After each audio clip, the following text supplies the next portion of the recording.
Hallo maatjies, hallo my liefies. Ek gaan nou vir julle wys om hierdie oulike voeltjie te maak. Kijk, daar is sy koppie en kyk, hy kan vlieg, sien julle? En weet julle wat, as julle hierdie voeltjie in die lug opgooi, dan draai hy so al in die ronde, dit is te oulik. Julle sal dit so geniet. Nou gaan ek vir julle wys, hoor. Kyk gaan. Hier is 'n stukkie vierkantige papier. En in die hoekie, daar.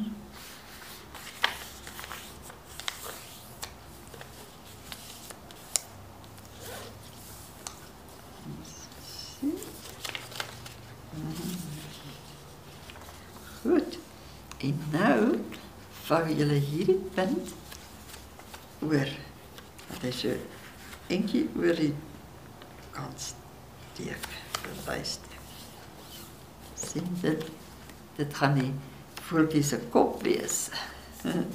En nou vat julle hierdie papier en julle vou hom net mooi in die helfte.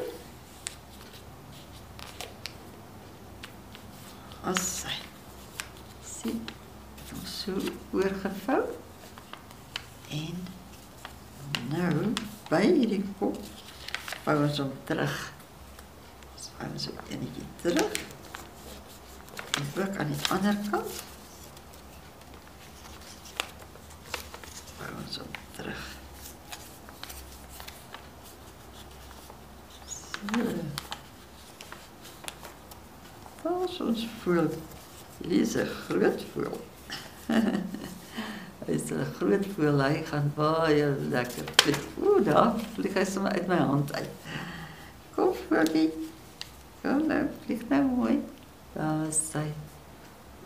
Julle gaan lekker speel, my maatjies. Lekker speel, hoor. Tata, my maatjies. Tata.